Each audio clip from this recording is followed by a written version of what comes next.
Bago ngayong gabi, yan ang aktwal na pagpapasabog ng grupong Houthi sa isa sa mga inatake nilang barko sa Red Sea. Inilabas ng grupo ang video na yan 3 araw matapos silang atakihin ang bulk carrier na MV Magic Seas nitong linggo. Sa video, ipinakita rin ng grupo ang Mayday call at ang mismong paglubog ng barko. Nauna nang sinabi ng Department of Migrant Workers na ligtas ang 17 Pilipinong sakay ng barko na pauwi na sa Pilipinas.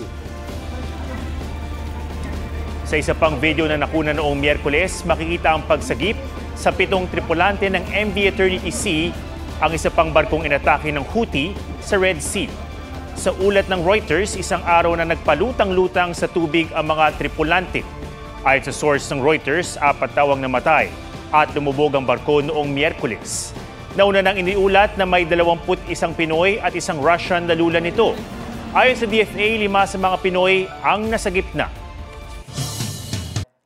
Huwag magpahuli sa mga balitang dapat niyong malaman.